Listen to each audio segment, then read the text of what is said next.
Speak Your Truth with yours truly, Vivett Dukes. Hello, how's everyone doing this evening? I am super excited. So, I'm coming to you from New York, and in my state, there is a crucial Democratic primary going on tomorrow. And while I cannot tell you who to vote for, I do want to start off today's show admonishing everybody to please go out and vote tomorrow. Tomorrow, I don't know if they're happening all across the United States, but I do know in my home state of New York and in some other states, there are primaries going on. And it is so crucial that we vote. So much so that a colleague of mine woke up this morning to a message from one of her students admonishing that student's teachers to vote. The student says, "Dear teachers, hello, good morning to all of you. As you guys know, today is June 22nd and tomorrow is June 23rd, which is a voting day in New York. All over social media, I see lots of people trying to encourage people they know to go out and vote this year. I figured as my educators and teachers, you guys are some of the most important adults in my life right now. So I wanted to encourage you guys to vote, go out and vote. Of course, you guys vote. I'm sorry, of course, who you guys vote for is none of my business and doesn't have anything to do with me. Just wanted to encourage you all. As usual, I hope all is well, and I hope you guys have a great summer." This was written by like a middle schooler. And I say that to say that if a middle schooler has the wherewithal to remind the adults in his life, the important adults in his life, like his teachers, to go out and vote, then go out and vote. It is so crucial. And I'm specifically talking to my Black people, to my brown people. Hello, hello, somebody. It's all wonderful that we go out and we protest. I go out and I protest as well. You've seen me. I post it. I'm very active in my community and active in social justice rights, in civil rights, human rights, the fight for all of these things. However, I have enough wisdom to know that protesting is only one finger of the fist that's going to knock out systemic racism and oppression. Another very important finger in that fist is voting. Now, I do want to address the population that Speak Your Truth is heavily involved with, which is those men and women who are, and children, unfortunately, as well, for they are incarcerated as well. But we are here to remind those of you in New York State who are returning citizens that you are eligible to vote. Now, it is unfortunately too late for you to vote in tomorrow's primary if you weren't registered already. However, take the opportunity tomorrow to register. Go and register to vote so that way in November you will be able to cast your ballot. The Black and brown vote is so crucial to every election. We've seen in the past how swing states were run and dominated because of the votes of Black women and brown women. It is so important that we go out and vote. I cannot stress it enough. It is a right that I know as a Black woman, literal blood was shed so that I am able to go out and vote. How dare I not do so? Just off the strength of that alone is reason for me to go out and vote. Furthermore, things have to change. Things need to shift. And part of that shift, part of shifting things requires us to vote, to change laws. It's really, I was talking with a friend of mine earlier today, and I was saying in the conversation that, it's wonderful that Some things are being done to bring more awareness to the lives and plight of Black people in America. So it's great that major streets across the United States have Black Lives Matter painted on them. It's great that the mammy image of Aunt Jemima is now going to be taken off of, they're no longer going to use that branding. It will be taken off of the pancake mix. Those things are great. They have their place. However, let us not be confused. Let us not be docile, okay? Please see things for what they are. And by that, I mean, don't be pacified. Don't be placated. That is not changing laws. And that, ladies and gentlemen, is not going to stop knees from being on the necks of Black men and women to the point where they are choked out. Voting can change things, however. So this is my own personal public service announcement. Please, everyone, under the sound of my voice, whether you are hearing this live, whether you are hearing this on the replay, I am admonishing you with all sincerity of heart, mind, soul, and spirit to please get yourself up and vote tomorrow. Bring someone with you. Make it a community event. Bring a friend. It's fine. We're going to be masked up. We're going to have our gloves on. I understand. It has to be done. We'll practice the proper social distancing protocols. But at the end of the day, nothing, no one should stop you from going out and voting tomorrow or ever. Now, voting was something that was really instilled in me from a very young age by my family. I grew up going with them to the polls. I'm the youngest of three, so I grew up in a house where everyone was older than me. And I grew up seeing my parents taking my grandma, taking my brother and sister to go and vote.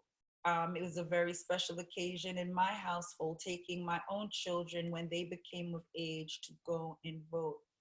Make this part of the tradition of your family. We vote. Families vote. Please. Okay, thank you. I feel like you're hearing me, and I just could not. I would be remiss if I didn't just like start the show off with that, because that's what's really like burning on my heart. Knowing that we need change, and knowing that one way that change is going to come. It's not the only way, but one way, and a major way, I find that change is going to come about is by voting people out of office that do not have our best interest at heart, and voting people in office who do. And then once we get them in office, holding them accountable because they work for us. Elected officials work for us, not the other way around. And in turn, we all work together. Get it? Got it? Good. Well, our guest tonight is actually a really, really special young lady. I love having young people on my show. You know by now I'm a teacher. I think most of you know. If you're new to the show, I am an educator. And in this environment of remote learning, distance learning, I have missed being around teenagers. I've missed them, their energy, their commentary, their jokes, their ideas, everything about them is, it engages me on such high levels, and I miss it. And so I'm being really purposeful, which was my intent. Even when the idea for this show came about, it was like, okay, so who's not being heard? Whose voices are not being elevated? And resoundingly, what I kept hearing was, we're not hearing from the youth. We're not hearing from the youth regarding the coronavirus pandemic. We're not hearing about the stats of youth who have been struck down by COVID-19. We're not hearing the voices of our youth pertaining to remote learning and not having, actual graduations in the fashion that we're used to. So with all of that going on, I wanted to bring on a guest tonight who is coming to us from a different part of the country. As I mentioned, in New York, and she's coming to us from a southern state. Texas. So that dynamic is there. And I wanted to hear just from a young person about everything that's going on, to bring a new perspective, a new flavor, a new sense of connection as well for those of you who may not really be around teenagers a lot. They are pretty remarkable young people, and we can see in the movement that it's the tweens, the teens, the young adults, that under 30, that, population, I would say like 11 to 30, they're the ones out here doing it, shaking things up. And I'm so proud of them, so absolutely proud. So I'd like to bring on our guest tonight, another amazing young lady that I am so proud of, Ms. Jade Bolden. Hi, Jade.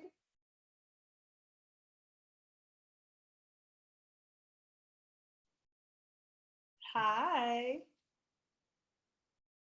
I can't hear you. Are you unmuted? I think Yes, I. I can hear you now.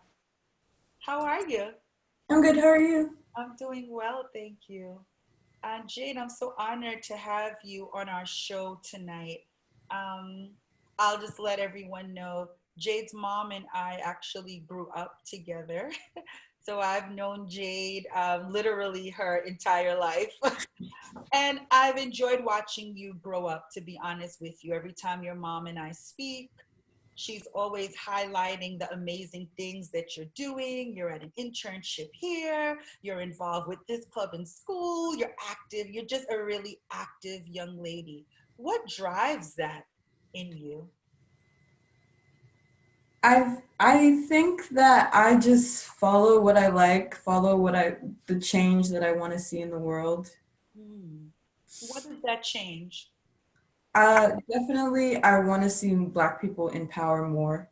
So that really drives me the most. Why do you want to see that? It's interesting. I want to see that because I didn't grow up with that. I grew up, as you said, I'm from New York, but I moved to Texas, and I was surrounded by white people basically who I didn't see myself in any other people, and I felt insecure with that, and I felt like helpless basically.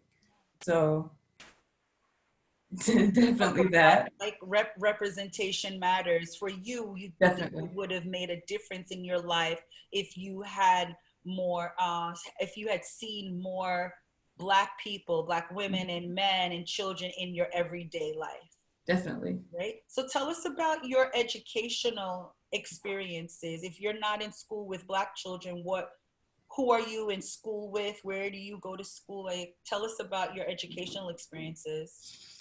So definitely in middle school, I was probably like the one Black kid in all my like AP classes. But now that I'm in high school, I go to an all girls school. I'm friends with a lot of Black girls. We're all in a club called Voices of Black Youth, Hmm. where we speak on Black issues. And yeah, I mean, definitely when I was younger, I wanted to fit in because I didn't see anyone who looked like me. So I definitely, well, you see, I'm wearing braids right now, but I definitely straightened my hair a lot. Mhm. I tried to fit in more, but I'm learning to get past that and accept myself for who I am.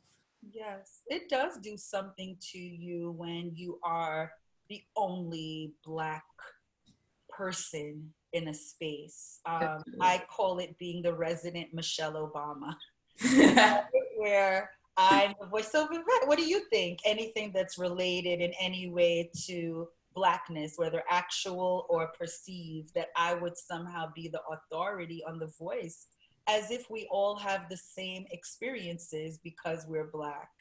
And I found it very, at times I would rise to the occasion, but then there were times, especially when I was around your age, when it was very taxing. Mhm. Like, okay, enough already. You're right. Yes, it can be a lot. It can. Definitely, like even the little things. Like I think this year in one of my math classes, there's like there was like three Black girls, And I had that teacher for 2 consecutive years, and she still got my name mixed up with another Black girl in the class. And it's just like, it irks your nerves that that even happens. Yeah, because do you even look alike? No, No. definitely not. Does her name begin with J? No. Now you see there are things where it's like, okay, so you're literally, am I bugging out or are you just doing it because we're both black? And then this is that world that we live in, like, is it me? Is it because I'm black? Like Mhm. constantly having to guess and second guess. Wow. But you've managed to maintain like really great grades. Tell us about your academic life, and you mentioned the club that you're in, Voices of Blackness. Just talk to us about some of the efforts that you've been involved in with that group. So, Voices of Black Youth, we would meet as a group every month to talk about Black issues that we care about or any concerns we have in the community, whether it be like some girls saying the N word, which, That's happened? yes, that has happened. Sorry. Could I sidetrack for a second? Yeah, of course. Do you talk? Okay, so I guess the Black community at my school, although it's more than what I'm used to in like say middle school, it's still kind of small. Mhm. So my school, with all the Black Lives Matter movement and everything going on right now, they came out with a little like video talking about, oh, we stand with you, we do this and that. And there was one particular girl who did not seem genuine at all, in my opinion, when she spoke in the video. And just now, like I guess yesterday we found out that there was some videos of her saying the N-word circulating from prior times. So I'm gonna work on that. But yeah, just stuff like that that we have to deal with in school. Um, Academically, I very much enjoy like English and writing. I'm not that good at math at all, so math is definitely a struggle for me, like 100% of the time. Join the club. But It's okay. but, but yeah, I enjoy learning. School is fun, so That's great. I just think it's the resolve that you have, that even with being able to say, things are challenging, things like, the N word circulates and there are microaggressions that go on, but yet and still, I'm able to not only thrive, but not only survive, rather, I'm thriving. I'm doing well academically. That's wonderful. What are your aspirations as you go further along in your education and your career? well, I aspirations. I definitely want to go into writing. I've been thinking now with everything going on, I'm very into maybe doing immigration law in the future because I feel like that's really important to me. Mhm. So I might do that. Um, yeah. How'd you feel about this Supreme Court's decision on DACA? Oh, uh, did I think Trump tried to deny that, which was very, I, I, I think ill of the situation. So, Yes, well, it was recently, Trump's decision was recently denied, mhm, overturned by this US Supreme Court. But the loophole is that not that what he was asking, they didn't necessarily shut down what he was asking, but the ruling said how he went about doing it was incorrect. He skipped a few steps. And so because of that, it caused things to go back to how they were to cover those DACA individuals, those covered under DACA. So it's good for now, but definitely we need young bright minds like yours in the field of law to help out. You know, how do you feel about Black Lives Matter and what's going on with the protests? Because I started off the show talking about voting. I don't know if you heard mhm. me or not, but I started off talking about voting because that is like, to me, it goes hand in hand with protesting. But what are your thoughts about protesting and voting? Um, I agree that voting does matter. It mattered in our last presidential election where Black people didn't really show up as much as they could have. Mhm. With the protests, I very much agree with them. I would like to go, but my mom thinks it's a little dangerous for me. Yeah. But it's just disheartening to see how other sides take protests because they see Black people as violent and, as Trump would say, thugs, whatever. But that's not really what's going on because every day consistently in America, people have been protesting, but only small amounts of little bits of violence of angry people is being shown. Yeah. Yeah. And the Um, narrative is being swayed in a way to present Very skewed. people of color as if they are, Mhm. as you said, violent and out of control and criminal. Those are adjectives used to describe blacks when really we're just fighting to have our human rights respected. Yeah. Where are you in terms of like where do you think things are going for us as a society? I would like to say that everything going on is going to spark change, but I mostly, for what I see right now, I think it's creating a lot of fear. Mm, Like, white people are scared. Oh, what are Black people going to do? mm, Black people are scared. Oh, what are the police going to do? You see kids learning how to handle if they get pulled over by a police, which shouldn't be happening at all. mm, Um, and it's also building a lot of hate. Like, I can see why people are angry. I'm angry sometimes when I see what's going on, mm. but it's definitely making other people, like white people, when they see people looting or whatever, they hate us more. I definitely think Mhm. so. It's just really hard. It's I definitely agree really with hard. you with the hatred part because today, as I was driving, there was actually a rally for Blue Lives Matter. So there were a lot of, I'm assuming, police officers and um, I don't know who else was in the crowd. I'm only judging by what I saw. And the flag that has the black and white stripes and then the blue line in the middle.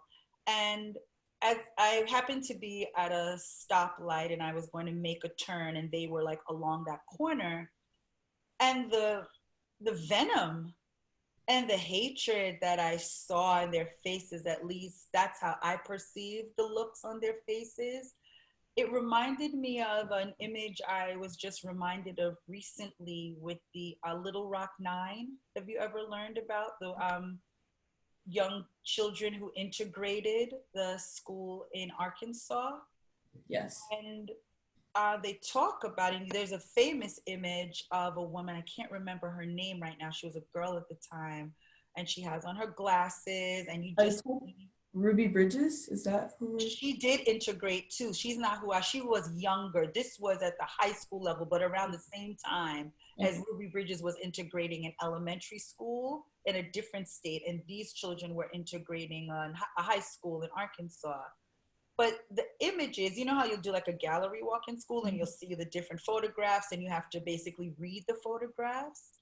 It's like I was seeing the same faces from 1950, whatever date it was, now in 2020. That and and she's just walking. She's literally just like holding her book, walking like I'm just trying to learn. And there was so much hatred that instead of integrating the schools, they shut down all the public schools. Like to me, that's such an extreme case of not wanting to be around black people that that's that's a serious hatred. Like for what? And I think that's the question I keep coming to. Like, why is there so much hate towards us? Why do you think there is so much hate towards us? I think it comes down to a lack of learning Explain. because particularly like say one really racist person somewhere down the line they would have been able to learn that that wasn't right, but because they continuously stay in their ways, it just can't be changed, and then they bring that on to their children and so forth. It's So perpetuated and it's taught. it's definitely taught. Definitely.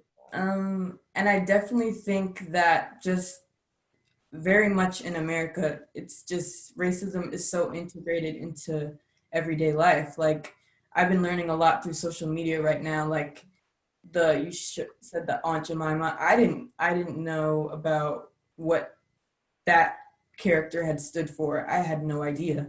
Hmm. And I think I learned like the ice cream slogan is actually a play on Black people and watermelons, and it's very terrible. I grew up hearing that song being driven down the street. So it's just all very. Yes. When you start learning, it's like it definitely racism is just a foundational part of this country. That's why like this the foundation has to be shaken up. And that's what's happening. And that's what has people so off kilter because we're creatures of habit. Change like that can be very disconcerting for anybody. Like they're used to things being a certain way. And, definitely not. I'm just trying to understand because if I don't understand, then it becomes, I don't want to be consumed by hate. So if, as you said, if we educate ourselves and try to learn, then we can perhaps see things from another person's point of view, get into their heads, try to understand like what is going on, you know? So I like that you're about learning. Because if you learn, then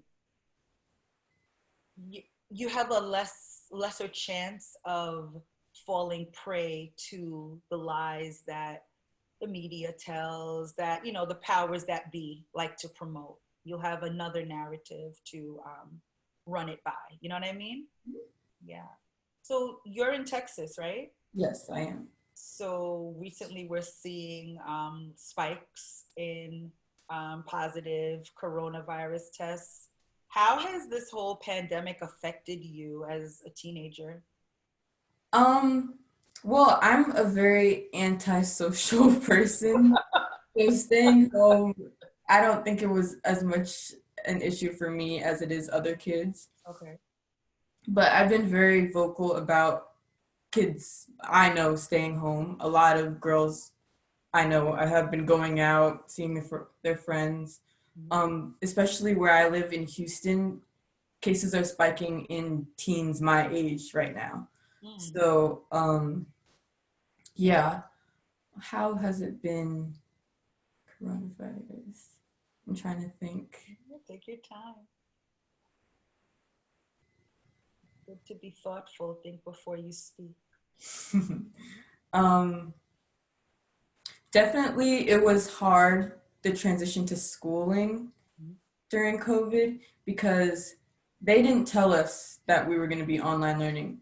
Like directly when the cases started spiking, we had gone to spring break, and right after that was when they were like, "Okay, we're not coming back."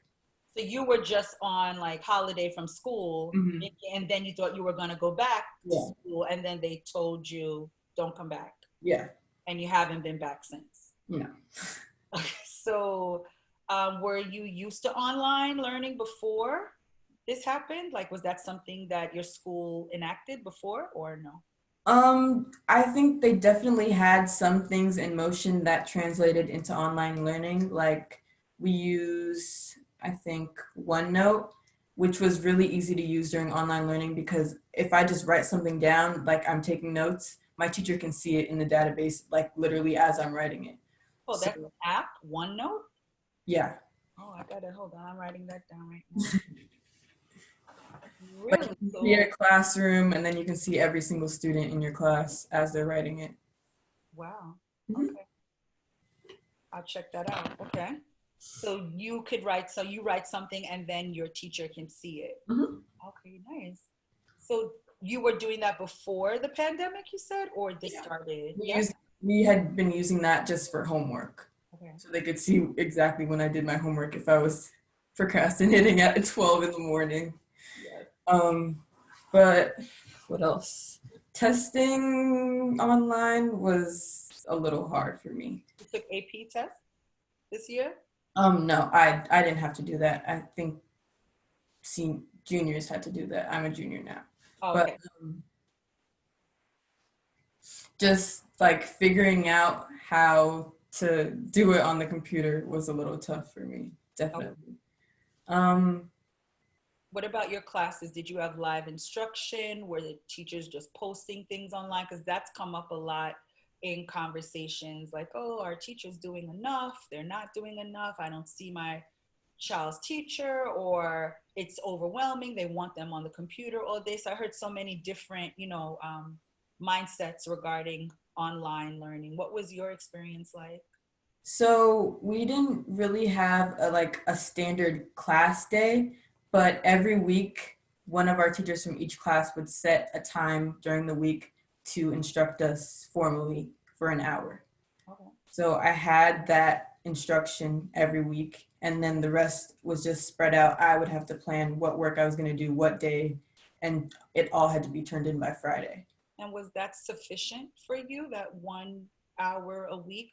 Were you able to grasp your studies, or did you need more? Did you need less? Well, I've said I'm not that good at math, so it was definitely a struggle with the one instruction for math. I would have to email her, but sometimes, online it's kind of tough to translate. So that part was definitely hard for me. Okay. But your other classes, you were able to like manage your schedule and stuff. And Definitely. how much input did your parents have to give? Because a lot of, I know both your parents are working. And so were they able to help you, or did you pretty much have to do it on your own? What was that like? I pretty much did it on my own. My mom's working at the hospital every day. My mom, So, essential worker. yeah, Yeah. I figured it all out. And did you have to help your younger sister too? Yes, I definitely did. She struggled a lot, so I was helping her learn how to do hers.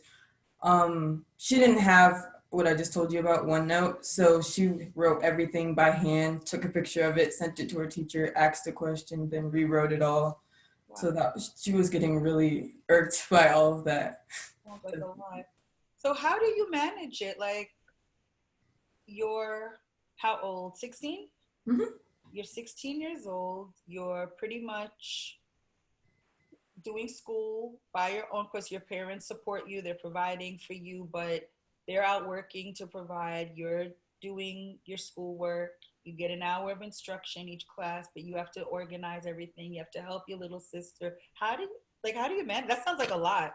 No, it definitely was. Like, I remember, I guess the first month of online learning was definitely hard for me Mm. because I didn't have that routine of waking up every morning, having to get up, going to school. I just didn't want to do anything basically for Mm. the beginning of it. I was like, I definitely don't want to do this. I'm not getting up in my own house to write a bunch of work and turn it in. But I figured it out. I wrote like an itinerary for what I wanted to do that each day. I think I was waking up around 9:30, 10. I know a lot of people had to wake up earlier than that, so I'm grateful for that. Um, yeah. Yeah. What about friend groups, like peer groups, where they're online peer groups to help with learning, or not so much? Um, Not so much. I just know the only grouping I had was Mandarin, which was another hard class for me to do online. We had presentations, but we did it like in I think like a kind of group Zoom. So Mm-hmm. I would present it to them like Breakout on room. full screen, and they would like watch as I was showing them my presentation. Wow. Okay. Mhm. So, what is it like not being around your friends? Um, I want to say that COVID kind of gave me an excuse to sort of detach myself because I'm very antisocial. So, like, interacting a lot is tough for me. But being in a school setting every day, I kind of had to. So, it's definitely been hard for me to be like, hey, like, every day, like, I'm not very much into that sort of thing. So, that was hard. How will it be going back? Because now you've had a lot of time away. You haven't really had to interact with anyone.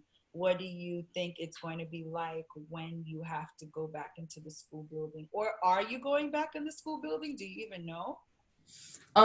So I might not be because my mom's an essential worker, so I might be a danger to going to in a school setting when I interact with my mom every day. Mhm. So I might not be going to school So in the you might fall. continue in the remote environment.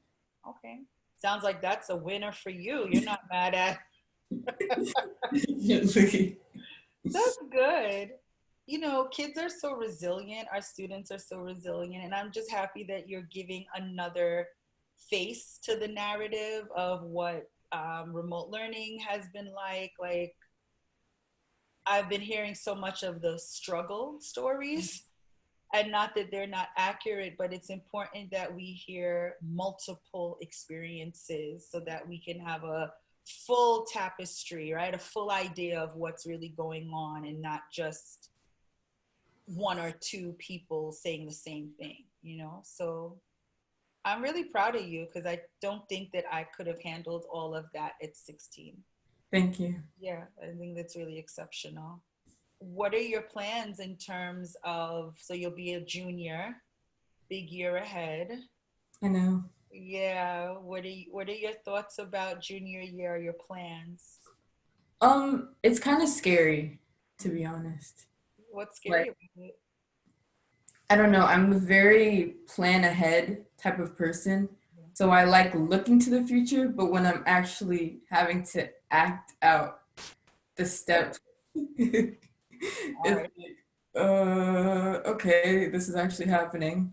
Yes. So, I'm definitely excited. Hmm. Uh, college will What are your be thoughts for college? You still coming to New York, hopefully, hopefully, Columbia?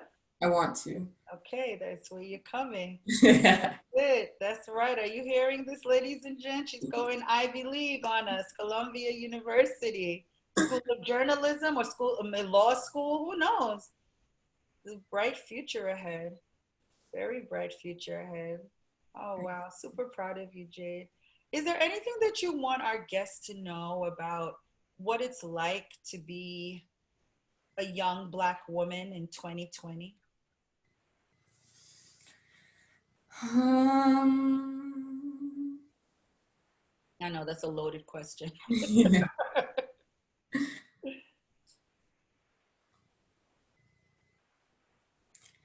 I just want to say that it's a struggle.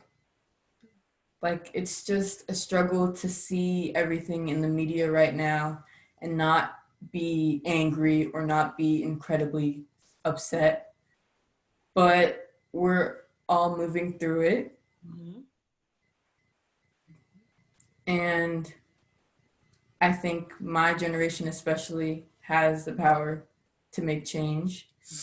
Um, it's very hard as a black woman, a young black woman, to see people who look like you dying. It's like just dying. Like I could be next. My sister could be next. It's really hard. Mm. Mm. It's really hard. And do you have outlets to express this? Or is it something that's just repressed or something that you're like, how do you deal with that? It is a little repressed. I try to like post a lot on social media. I'm gonna, I've been trying to write a little bit about my feelings at the moment. Um, yeah, You need to write more. And she's actually a really talented writer, ladies and gentlemen. Just so you know, she's a really gifted writer. thank you. Tends to you have the ability to express how you're feeling very clearly in ways that when I read your writing, like I understand what you're talking about. So picture perfect, clear. I'm like, wow. I think you should definitely share more. Um, I'm seeing the movement really being led by young people. And I know you said your parents won't allow you to go out and march, understandably so. What things are you doing aside, in addition to posting on social media? Are there any other things either you or your peer groups are doing to really push this cause? Definitely signing petitions every day, reading up on everything that I can read about, Mm-hmm. um, donating as well. Mm-hmm. And I'm trying to get people that I know in my community to donate and to help out. I felt really happy when, like, especially I was posting a lot on social media, and some girls that didn't really know about the Black Lives Matter cause messaged me and they're like, "Hey Jade, could you help me understand this more?" So, yeah. How did you feel about that? Like, I'm assuming they were not Black girls asking you this, right? So, No. how did you feel about having to teach them things about Black Lives Matter?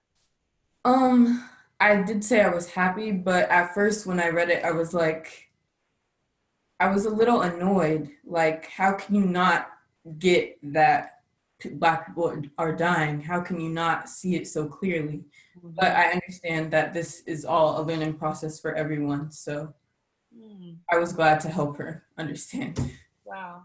That process that you're talking about of going through that initial, like, annoyed, or how can you be so clueless, that irritation, even by the question, or for you to have to teach them, but then ultimately looking at the greater good, like, okay, well, if this is going to help bring about the change, like you started off the show saying, this is, I want to be the change that I want to see in the world, I've experienced that as well since all of this really, like, came to a head. And I too struggle. I feel like, well, why do I have to teach you anything? I shouldn't have to teach you. That's not my job. We're both like full grown adults. What's the problem? But then I wrestle. Like, okay, I want to help, but then part of me is like, well, you at least come with some questions or something. Don't just sit there clueless. Like, I literally got a text message, teach me, Vivett. I'm like, teach you what? You got to come with something more than that. Teach you. And I was really angry, but I realized it was because the silence of so many of my white friends was really speaking volumes. Like, why aren't you saying anything? That bothered me a lot. And then the ones that were reaching out, it was not everything was like a private message. Why is this in private? Why can't you ask me this in public?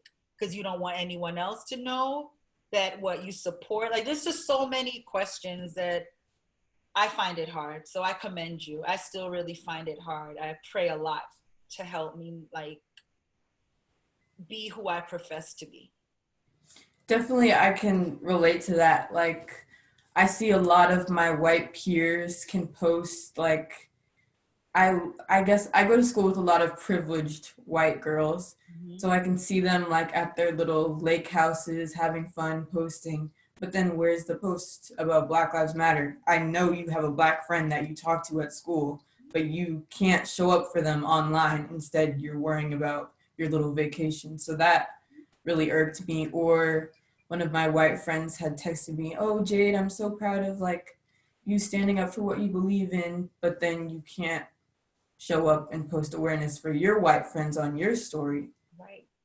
So I had told her that. We had a conversation about that. How did that conversation go? That was brave. How did that conversation go? Um, I just tried to help her understand why I was wrong. Was Um, she receptive or was she dismissive? she was receptive. A lot of other people have been very dismissive. I, I don't know what Thing to, you do, you can't. yeah. Yeah, you just help who you can help those who want help. At this point, I feel like, well, you don't really need me to explain. Like, you just don't, like, you're just racist. I keep like, it's not, there's nothing wrong with your comprehension. You're not classified as mentally delayed, developmentally delayed. There's nothing wrong with your brain per se and how it functions. You just don't believe the same thing I believe. You don't believe that my life matters as much as yours. And that part is hard. Like, but yet you still think that we can be cool and we can be friends. Like, I can't be friends with you anymore. Definitely not. Yeah. So a lot of people got clipped over the past few weeks, but hey, you gotta do what you gotta do. Yeah, when I go back to school, there's gonna be a lot of people that I'm not gonna speak with. Hmm. Have you heard anything about like what school is going to be like for the students who do have to go back into the building? Because that's a big thing too, like reimagining schools and how in this COVID-19 pandemic schools and how we interact socially is has changed. Do you know anything about what that looks like in Houston? Well, I'm pretty sure they're gonna try and get people to be wearing masks, but then again, like a lot of people here just don't care. They're not wearing masks No. at all? Some people are, but not the majority. No. Wow. That's scary. I know. Wow. I mean, in New York, I think most, well, at least when you go in stores and stuff, most people are wearing the mask. It's just there's no social distancing. That's what I really see. Like, um, if they're shopping or doing things, like people are definitely not social distancing. Yeah, I haven't been even allowed to go to any stores. Oh, wow. Yeah. The malls aren't open here, but I think some of the outdoor, like, outlets and stuff are open. Everything's open in Texas? Yes, the mall is open.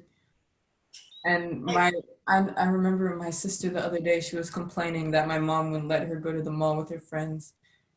Her friends are literally posting online, they're in the mall, but no masks. no mask, So you will not be going. close up, selfies, and No. then, oh, no, no, no, no, no. But it's tough. Like, she's a kid and she wants to socialize. So what do you guys do when you want to, how do you fight that? Like, how do you not give into that? I know your parents are there, but what motivates you to really like stay on track and not give into that desire to hang around your friends? Uh, just I want to stay healthy and I do not want to endanger like my dad or my mom or my little sister. Yeah. Just basic. Like, it seems so simple and basic. You laid it out so plainly, but it seems to be challenging for some people to really like buckle down on that. Like, they're having some problems with that, but I'm not.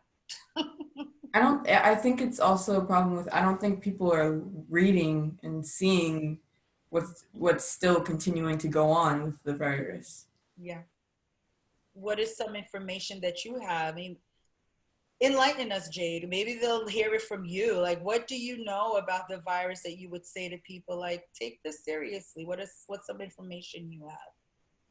Um, I would say that I think I said earlier, especially here, the rates for children especially are spiking. Like I've seen like a mother walking with her children, she has a mask on, but they don't. Like it's Wow. easier more than ever for anyone to get it, not just older people or people with already who already have sicknesses. Yes. Anyone can be sick, and definitely you can be sick and not show symptoms. Yes. So that could mean that you even if you don't appear to be sick, you can give it to someone else that can it could be deadly for them. Right. Most definitely. What I'm seeing is like part of and when we kind of tie in the coronavirus pandemic, uh, the police brutality and murders of Black lives, the Black Lives Matter movement. What I see as the common denominator is that love for our fellow human being, right? So if I have an ounce of love for any of my fellow human beings, I'm going to wear a mask. Mm-hmm. Even if I think I'm fine, I'm okay. But because just like to settle someone's mind, like I get a little nervous when I see someone without a mask on, like I'm beelining away from them. So I'll like, yes, it's the law, but for me, wearing the mask is really to put others' minds at ease and to protect my own self. You know what I mean? So I hear that from you too. Like, I just don't want to be sick. I don't want to get anybody else sick. And my health, like, what am I doing all of this for if I end up dying? That's not going to be good. Sure. Nope, at all. I hope you get to have a graduation and that by the time it's your time, you won't have to do this virtual stuff. Definitely. Yeah. Aren't you happy you're not graduating this year? Yeah. I I know. saw people from my school, they like had them all meet up at school but stay in their cars, and Mhm. they all just like waved to them, and I was like, oh, Mhm. So so sad. sad. It is. Because you work so hard, and you want that experience. But Jade, it's been a pleasure talking with you. You have enlightened us so much. I mean, people are gonna watch this and rewatch this and just gonna see what a shining star you are. You're so eloquent. You speak with such ease because you really know what you're talking about. You're well read, you're informed. Um, Thank you. Thank you. You're welcome. And we'll invite you back again. So hopefully you'll accept our invitation. Most definitely. Wow. Well, thank you so much. Thank you for being here. Thank you to our viewers, um, to everybody who has come here tonight to take your time to watch this broadcast. Please know that you are so appreciated. You could have been anywhere else watching anything else, and you chose to spend your time with Jade and I here tonight on Speak Your Truth, and we thank you for that. Isn't she phenomenal? I'm just thinking about her. She's a really wonderful young lady, and so many of our young people are like that. I'm thinking of our some of our other guests. We had Danielle, we had Mecca. Oh my goodness, we've had quite a few students on, and I'll continue. If you are a teen, tween, young adult who is interested in sharing your activism, your what you're doing for your community during this time, please reach out. You can reach out to me at Vivett, Vivett, at npunion.org, and we can definitely just talk and get to know each other and perhaps have you on the show. Parents, if you know your child, students are doing amazing things, like this is a forum for parents. So we want to have you on here. I just am so grateful for the opportunity. And I'm going to close the way I opened by reminding each and every one of you to get out and vote because your vote does matter and your vote does change things. And as Jade reminded us tonight, do things that will allow you to be the change that you want to see in the world. And with that, I leave you and I thank you. And I'll see you again, all going well, on Thursday, 7:30 Eastern Time, with the National Parents Union presents Speak Your Truth with yours truly, Vivett Dukes. Until then, be well and take good care. Bye now.